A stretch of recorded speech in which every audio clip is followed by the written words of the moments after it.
ഹാഷ്മിക്ക് തൻ്റെ ഇടമുണ്ടെങ്കിൽ ഹാഷ്മി വിളിക്കുന്ന ആള് ഉമ്മയുടെ ഭർത്താവ് തന്നെയാണ് ഹാഷ്മിയുടെ വാപ്പയെങ്കിൽ ലൈവായിട്ടൊരു പ്രോഗ്രാം നടത്തുക.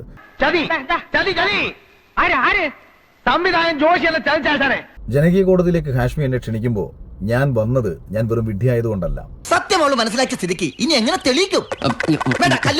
ഞാൻ പറഞ്ഞ പിൻവലിച്ചു. ഹാഷ്മി അവിടെ നെറുകേട് കാണിക്കുമെന്നും ഇന്നലകളിൽ ഞാനുമായി ഉണ്ടായ സംവാദത്തിൽ ഹാഷ്മിക്ക് ഉണ്ടായ ക്ഷീണം തീർക്കാൻ വേണ്ടി ഹാഷ്മി നെറുകേട് കാണിക്കുമെന്ന് എൻ്റെ അടുത്ത് പല സുഹൃത്തുക്കളും പറഞ്ഞു. അപ്പോഴും ഞാൻ പറഞ്ഞു, അല്ല, ഹാഷ്മി ഒരു നല്ല മാധ്യമ പ്രവർത്തകനാണ്, അദ്ദേഹം അത് ചെയ്യില്ല എന്നാണ് ഞാൻ കരുതിയത്. നിങ്ങൾ ഈ പരിപാടിയിൽ അതിഥിയായി വിളിച്ച ആൾക്കാരോട് എനിക്കെതിരെ എന്തൊക്കെ സംസാരിക്കണമെന്നും ഏതൊക്കെ ഭാഷയിൽ സംസാരിക്കണമെന്നും നിങ്ങൾ പറഞ്ഞത് കേട്ടപ്പോഴാണ് എനിക്ക് നിങ്ങളുടെ ഉള്ളിലെ പകയും വിദ്വേഷവും എനിക്ക് മനസ്സിലായത്. അതിനുശേഷമാണ് നിങ്ങളൊരു വൃത്തികെട്ടവനാണെന്ന് ഞാൻ തിരിച്ചറിയുന്നത്. എന്നോടിത് വേണ്ടായിരുന്നു. രാവിലെ വന്നിരുന്ന് BJP അനുകൂലിച്ചും ഉച്ചയ്ക്ക് വന്നിരുന്ന കമ്മ്യൂണിസ്റ്റ് പാർട്ടി അനുകൂലിച്ചും രാത്രിയിൽ വന്നിരുന്ന കോൺഗ്രസിനെ അനുകൂലിച്ചും അല്ലെങ്കിൽ പിണറായി വിജയനെ അനുകൂലിച്ചും പിണറായി വിജയനെ തെറിവിളിച്ചും ഒക്കെ സംസാരിച്ച് ശീലമുള്ള ഹാഷ്മി എന്നോട് ചോദിക്കുകയാണ് അഭിപ്രായങ്ങളിൽ ഉറച്ചു നിൽക്കുന്നുണ്ടോന്നും. ഞാൻ തിരിച്ച് ഹാഷ്മിയോട് ഒരു ചോദ്യം ചോദിച്ചു. ഞാൻ മാറ്റി പറഞ്ഞ 5 അഭിപ്രായങ്ങൾ പറഞ്ഞിട്ട് പോകൂ ഹാഷ്മി എന്ന് പറഞ്ഞപ്പോ ഹാഷ്മി എടുത്ത വായിൽ പറഞ്ഞത് ബിഗ് ബോസിൽ പോകുന്നില്ല എന്ന് പറഞ്ഞിട്ട് പോയില്ലേ എന്നുള്ളതാണ്. എന്റെ കയ്യിൽ അവനെ കിട്ടിയേ ഞാൻ അവനെ അരിഞ്ഞു മുളകിട്ട് അങ്ങനെ തിന്നിടോ. ഈ ബിഗ് ബോസിൽ ഞാൻ പോകുന്നില്ല എന്ന് പറഞ്ഞതും ബിഗ് ബോസിൽ ഞാൻ പോകുമെന്ന് പറഞ്ഞതും ബിഗ് ബോസിൽ പോകുന്നതിന് മുൻപ് തന്നെയാണ് എന്നുള്ളത് ഞാൻ വളരെ കൃത്യമായി പണ്ടേ പറഞ്ഞിട്ടുള്ളൊരു കാര്യമാണ്. ഡബിള് അവിടെയും കണ്ടു ഇവിടെയും കണ്ടു. ഹാഷ്മി ആരെയാണ് സംരക്ഷിക്കാൻ ശ്രമിച്ചുകൊണ്ടിരുന്നത്? ഹാഷ്മിക്ക് സാബു ജേക്കബിന്റെ കയ്യിൽ നിന്ന് എത്രയാണ് കിട്ടിയത്? കിറ്റെക്സ് ആണോ യഥാർത്ഥത്തിൽ ഇപ്പോൾ നിലവിൽ 24 ഫണ്ട് ചെയ്തുകൊണ്ടിരിക്കുന്നത്? നിനക്ക് നല്ല വിഷമമുണ്ടല്ലേ? പിന്നില്ലാണ്ട് എന്തോരം പ്രതീക്ഷയായിരുന്നു.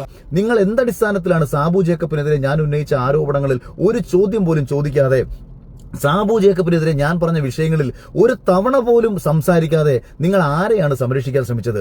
അത് ഞാനൊരു ഇരട്ട വരയിട്ട ബുക്കിൽ എഴുതി തരാം, സൗകര്യം പോലെ ഇരുന്ന് വായിച്ചോ. യഥാർത്ഥത്തിൽ എന്തായിരുന്നു ഈ എനിക്കെതിരെ ചോദ്യങ്ങൾ ചോദിക്കുമ്പോൾ നിങ്ങൾ ഉന്നയിക്കേണ്ടിരുന്ന വിഷയം? എന്തുകൊണ്ട് ഞാൻ BJPയിലേക്ക് പോയി? കോൺഗ്രസ് അനുകൂല നിലപാട് സ്വീകരിച്ചിരുന്ന ഞാൻ എന്തുകൊണ്ട് BJPയിലേക്ക് പോയി എന്നൊരു ചോദ്യം നിങ്ങൾക്ക് ചോദിക്കാം. നിർത്ത് എന്നാ പിന്നെ താൻ തന്നെ ഉണ്ടാവും. നിങ്ങളുടെ മൈക്കിന്റെ വോളിയം കൂട്ടിവെച്ച് എന്റെ മൈക്കിന്റെ വോളിയം താഴ്ത്തി വെച്ച് അടിച്ചാക്ഷേപിക്കുന്ന രീതിയിൽ ആവർത്തിച്ച് നിങ്ങൾ എന്നോട് സംസാരിക്കുമ്പോഴും ഞാൻ നിങ്ങളടുത്ത് പറഞ്ഞ കാര്യങ്ങളെങ്കിലും ഒന്ന് പുറത്തു വിടാനുള്ള മാന്യത നിങ്ങൾക്ക് കാണിക്കാമായിരുന്നു എന്നാണ് ഞാൻ വിശ്വസിക്കുന്നത്. ഹാഷ്മിക്ക് തൻ്റെ ഇടമുണ്ടെങ്കിൽ ഹാഷ്മി വിളിക്കുന്ന ആള് ഉമ്മയുടെ ഭർത്താവ് തന്നെയാണ് ഹാഷ്മിയുടെ വാപ്പയെങ്കിൽ ലൈവായിട്ടൊരു പ്രോഗ്രാം നടത്തുക.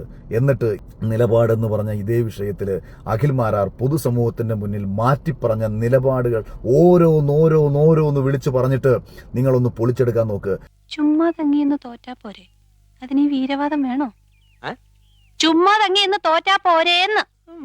ഒരു തെരഞ്ഞെടുപ്പിൽ മത്സരിച്ച സമയത്ത് ഞാൻ നടത്തിയ രാഷ്ട്രീയ പ്രസംഗങ്ങൾ, തെരഞ്ഞെടുപ്പിൽ മത്സരിക്കുന്ന സമയത്ത് എന്റെ രാഷ്ട്രീയ പാർട്ടിയിലെ പ്രവർത്തകർക്കും അവിടെ വോട്ട് പിടിക്കാൻ വേണ്ടി ഇറങ്ങിയ ആൾക്കാർക്കും അവിടുത്തെ വോട്ടർമാർക്ക് മുന്നിൽ അവരുടെ കോൺഫിഡൻസ് വർദ്ധിപ്പിക്കാൻ വേണ്ടി ഞാൻ പറഞ്ഞ കാര്യങ്ങളാണോ നിങ്ങൾ ഒരാളുടെ നിലപാടായി വ്യാഖ്യാനിക്കുന്നത്? ഒന്ന് കരഞ്ഞൂടെ നിനക്ക്? ആരും കാണാതെ ഒരു തെരഞ്ഞെടുപ്പിൽ രാഷ്ട്രീയ പ്രവർത്തനം നടത്തുന്ന സമയത്ത് ആരാണ് തോൽക്കുമെന്ന് പറഞ്ഞ് മത്സരിക്കുന്നത്? ഒരു സ്വതന്ത്ര സ്ഥാനാർത്ഥി പോലും ജയിക്കുമെന്ന് പറഞ്ഞാണ് മത്സരിക്കുന്നത്. അതിനെ എടുത്തു വെച്ചിട്ട് നിങ്ങൾ എന്നെ ആക്ഷേപിക്കാൻ ഉപയോഗിക്കുമ്പോൾ നിങ്ങൾ എത്രത്തോളം താഴ്ന്നു പോയിരിക്കുന്നു എന്ന് സ്വയം ആലോചിക്കുക.